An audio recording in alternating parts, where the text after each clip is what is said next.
Studies instructor.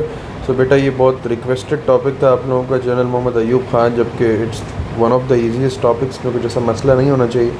So let's start बेटा, we'll be having a quick recap. तो general Ayub Khan का जो टेन्योर था बेटा वो था 1958 से 1969 का, विच इज़ अराउंड 11 ईयर्स। ठीक है, 11 ईयर्स तक इनकी हुकूमत रही। उसके बाद इंट्रोडक्शन सिर्फ आपको कंसेप्ट बनाने के लिए है कि इन्होंने मार्शल लॉ इम्पोज़ हुआ 1958 में, जब पाकिस्तान की पॉलिटिकल सिचुएशन और इकनॉमिक सिचुएशन इस्कंदर मिर्ज़ा के दौर में बहुत ज़्यादा ख़राब हो चुकी थी। ठीक है, इस्कंदर मिर्ज़ा के दौर में जब सिचुएशन ख़राब हो चुकी थी तब मार्शल लॉ लगा, और जनरल मोहम्मद अयूब खान जो हैं वो पाकिस्तान के चीफ़ मार्शल लॉ एडमिनिस्ट्रेटर बन गए थे बेटा। ठीक है, उसके बाद 1960 में जब इलेक्शंस हुए, बेसिकली 1958 से लेके 1960 तक मार्शल लॉ लगा रहा, और 1960 में फिर जब इलेक्शंस हुए तो अयूब खान पाकिस्तान के प्रेसिडेंट बन गए और यहाँ पे हमारा मार्शल लॉ ख़त्म हो गया। ठीक है, कॉन्स्टिट्यूशन आया 1962 का नया, मार्शल लॉ का एंड हो गया और जितनी भी पॉलिटिकल पार्टीज़ के ऊपर से बैन था वो भी ख़त्म हो गया। उसके बाद बेटा 62 के बाद 1960 के बाद 1965 में दोबारा से इलेक्शंस हुए, और इस दफ़ा इलेक्शंस में अयूब खान के अपोजिशन में थी फातिमा जिन्ना, जो कि कायद-ए-आज़म मोहम्मद अली जिन्ना की सिस्टर। अब हुआ क्या है कि जब इलेक्शंस के रिज़ल्ट आए तो अयूब खान इलेक्शंस जीत गए, लेकिन फातिमा जिन्ना ने अयूब खान के ऊपर रिगिंग का इल्ज़ाम लगाया, एलिगेशंस लगाई रिगिंग। अब रिगिंग बेसिकली किसको कहते हैं बेटा? रिगिंग कहते हैं धांधली करने को। ठीक है, जिसकी वजह से बहुत सारे प्रोटेस्ट भी हुए और बहुत मारा मारी हुई, वायलेंस हुई कराची में और ईस्ट पाकिस्तान में। राइट, उसके बाद इनके दौर में एक और बहुत मेजर इवेंट हुआ था जिसको हम कहते हैं 1965 की वॉर, जो कि कश्मीर के ऊपर हुई थी पाकिस्तान और इंडिया के बीच में, और इनके पूरे टेन्योर को बोला जाता है decade of development. Decade of development मतलब डेवलपमेंट का पूरा अरसा, इनके अरसे में पूरे टेन्योर में बहुत डेवलपमेंट हुई। उसके बाद 1968 में जब ये पेशावर विज़िट कर रहे थे तो इनके ऊपर असैसिनेशन अटैम्प्ट भी हुई थी बेटा 1968 में। ठीक है, इनको मारने की कोशिश की गई थी लेकिन ये बच गए थे। उसके बाद इनकी गवर्नमेंट में इनको प्रेशर आया जनरल याया खान की तरफ से, जो कि उस वक्त आर्मी के चीफ़ थे। तो जनरल याया खान ने जब अयूब को प्रेशर दिया तो अयूब खान ने बेसिकली मार्च 25 1969 को क्या कर दिया, गवर्नमेंट से रिज़ाइन कर दिया, और जनरल याया खान ने सेकेंड मार्शल लॉ इम्पोज किया पाकिस्तान की हिस्ट्री का। अब बेसिकली बेटा अगर हम अयूब खान के रिफॉर्म्स की बात करें तो पहला इनका जो रिफॉर्म था वो था Indus water treaty. So Indus water treaty बच्चों इन्होंने साइन की 1960 में with the help of world bank, और ये किसके साथ साइन हुई थी बेटा? इंडिया और पाकिस्तान के बीच में साइन हुई थी। इसमें यह डिसाइड हुआ था कि पाकिस्तान के पास जो रिवर्स आएंगे तीन, उनका नाम क्या है? Indus, Jhelum and Chenab. And India के पास जो रिवर्स जाएंगे उनका नाम है रावी, सतलेज एंड बीस। ठीक है, ये सारे के सारे रिवर्स डिवाइड हो गए। अभी जो जंग का माहौल चल रहा है अभी रिसेंट टाइम्स में, तो इंडिया ने यही तो किया है कि ये जो इंडस वाटर ट्रीटी थी ये कैंसिल कर दी, मतलब पाकिस्तान के पास जो ये तीन रिवर्स आ रहे थे इंडस, झेलम और चेनाब, वो रोक दिए। ठीक है, उसके बाद पाकिस्तान ने इनके दौर में 2 डैम्स बनाए, 5 बराजीज बनाए, 8 कैनाल्स बनाए, और इन सब की फंडिंग आ रही थी डेवलप्ड कंट्रीज़ के पास।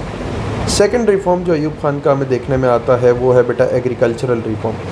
इन्होंने बोला कि 500 एकड़ से ऊपर इरिगेटेड लैंड नहीं हो सकता और 1000 एकड़ से ऊपर अनइरिगेटेड लैंड नहीं हो सकता। इरिगेटेड मतलब क्रॉप्स लगे हुए, अनइरिगेटेड मतलब फ्लैट लैंड है, प्लेन लैंड। अगर किसी के पास 500 से ज़्यादा है, फॉर एग्जांपल 550 है, तो ये जो 50 एकड़ एक्स्ट्रा लैंड, एक्सेस लैंड हो रहा था, वो पुअर फार्मर्स के पास जा रहा था, और पुअर फार्मर्स के पास जाने के बाद जो पैसे थे वो आपको मिल जाते थे। ठीक है, पुअर फार्मर्स को दे दिया जाता था और इस एक्सेस लैंड के पैसे आपको मिल जाते थे। उसके बाद इन्होंने बोला कि अगर आपने अपनी लैंड का डिवीज़न करना है, डिवीज़न ऑफ लैंड करना है, तो मिनिमम आपकी जो ज़मीन होनी चाहिए वो कितनी होनी चाहिए? 12.5 एकड़। उसके बाद 3 और मेजर डैम्स बने इरिगेशन पर्पज़ के लिए इनके दौर में। उसके बाद इन्होंने इनकरेज किया, गवर्नमेंट ने इनकरेज किया फार्मर्स को और लोन्स दिए ताकि फार्मर्स अपनी जहाँ पे भी फसल लगी हुई है उसके पास वेल्स बना पाएँ।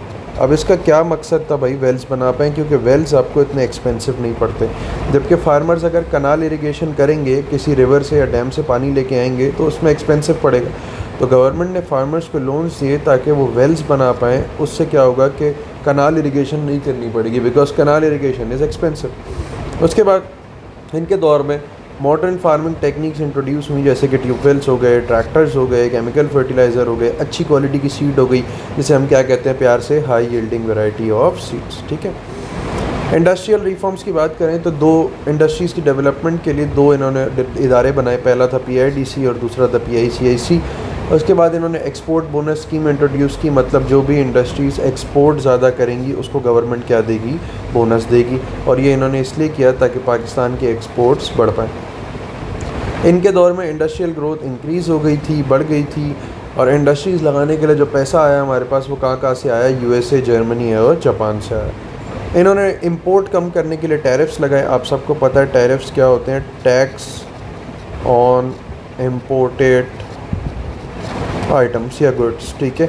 जो गवर्नमेंट टैक्स लगाती है इंपोर्टेड आइटम्स पे, तो वो इन्होंने लगा दिए ताकि हमारी जो लोकल इंडस्ट्रीज़ हैं उनका सामान प्रमोट हो, लोग इंपोर्ट कम करें। उसके बाद ऑयल रिफाइनरी लगाई कराची में 1962 में। एक और इदारा बनाया जिसका नाम था मिनरल डेवलपमेंट कॉरपोरेशन। ये इदारे का मेन मकसद ये था कि ज़मीन के नीचे से मिनरल्स को निकालना, एक्सप्लॉइट करना। कौन कौन से, जैसे फॉर एग्जांपल ऑयल हो गया, गैस हो गया, कोयला हो गया, ये सब चीज़ें।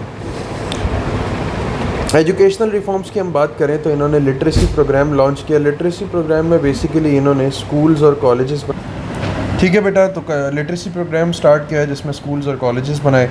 टेक्निकल इंस्टीट्यूट स्टार्ट किए जिसमें रिसर्च और ट्रेनिंग पे काम किया जा रहा था। टेक्स्ट बुक्स जितनी पुरानी थी वो अपडेट कर दी।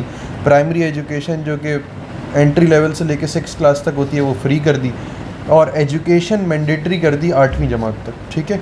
3 साल का DAE डिप्लोमा प्रोग्राम इनके दौर में लॉन्च हुआ। रिलीजियस एजुकेशन स्कूल में कंपलसरी कर दी, ठीक है। फॉरेन पॉलिसी और मिलिट्री रिफॉर्म्स की बात करूं तो इन्होंने RCD बनाया, which was regional cooperation for development. RCD highway के नाम से ही मशहूर है। ईरान और टर्की के साथ बनाया ताकि रिलेशन अच्छे हों और ट्रेड बेहतर हो सके तीनों कंट्रीज़ के दिन। उसके बाद जब इन्होंने चाइना विज़िट किया तो मिलिट्री एड मिली इनको बहुत ज़्यादा, वहाँ से फाइटर एयरक्राफ्ट लेके। मैंने आपको ऊपर बताया कि इनके दौर में 1965 की वॉर हुई थी, तो वो 1965 की वॉर किसने रुकवाई थी, रशिया ने रुकवाई थी with the help of Tashkent treaty, which was a piece agreement, seize fire agreement between Pakistan and India. उसके बाद 1967 में कैपिटल शिफ्ट हो गया था इस्लामाबाद, ठीक है। पहले कराची था, फिर इस्लामाबाद हो गया। हाउसिंग का प्रॉब्लम था इनके दौर में, तो इन्होंने रेफ्यूजीज़ को एकोमोडेट करने के लिए कमेटी बनाई और उसको लीड कर रहे थे जनरल आज़म खान, ठीक है। कॉलोनीज़ बनाई तो होमलेस रेफ्यूजीज़ के लिए। फैमिली लॉज बनाए वुमेन को प्रोटेक्ट करने के लिए, ठीक है। मैं आपको बता चुका हूँ कि अगर आपने फिर दूसरी शादी करनी है तो आपने पहली बीवी से परमिशन लेनी पड़ेगी, ठीक है।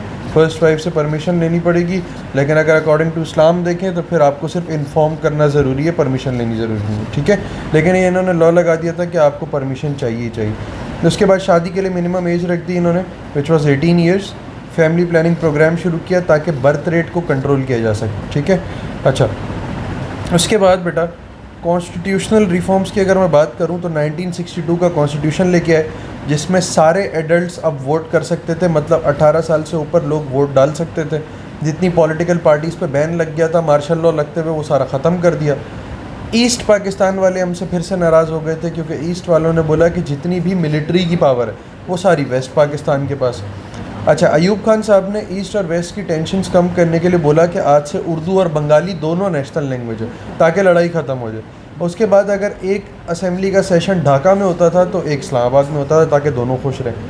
और इन्होंने बोला कि अगर प्रेसिडेंट वेस्ट पाकिस्तान से है तो स्पीकर ऑफ नेशनल असेंबली कहाँ से होगा, ईस्ट पाकिस्तान से होगा। अच्छा बेटा, ये पास पेपर के एक क्वेश्चन है जो आपको बोलता है why was Islamabad chosen as the new capital. So para 1 जैसे है कि कराची का क्लाइमेट इतना फेवरेबल नहीं था क्योंकि कराची का क्लाइमेट हॉट है और ह्यूमिड है, जबकि इस्लामाबाद का क्लाइमेट इज़ प्लीजेंट और अच्छा है, ठीक है। सो आप इसके पैराग्राफ 1 को स्टार्ट किस तरह से करेंगे बेटा, आप इस तरह स्टार्ट करेंगे, इस्लामाबाद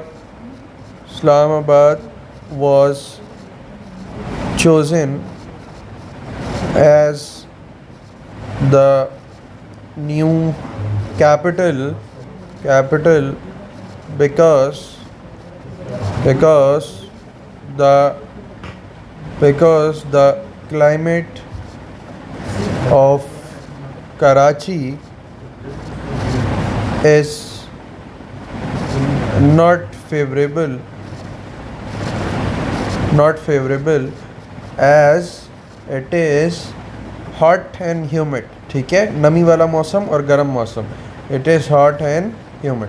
ये बेटा आपका कंस्ट्रक्ट हो गया फर्स्ट पैराग्राफ्स, ठीक है। इसके लिए आप इतना घबरा रहे थे, क्या करूं बेटा और फीडर बना के दूं आप लोगों को। पैराग्राफ नंबर 1 ये हो गया। पैराग्राफ नंबर 2 की अगर मैं बात करूं तो आप इस तरह से लिखेंगे that as Karachi is not a landlocked city, is not a landlocked city. Landlocked city का मतलब कि आसपास सिर्फ शहर ही शहर है, पानी नहीं है, ऐसा नहीं है।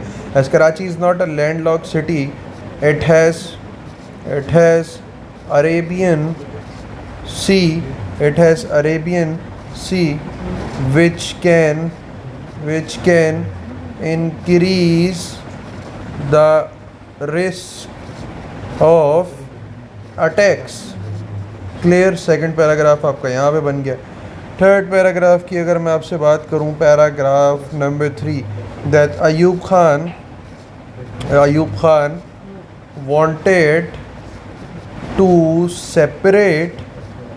wanted to separate industrial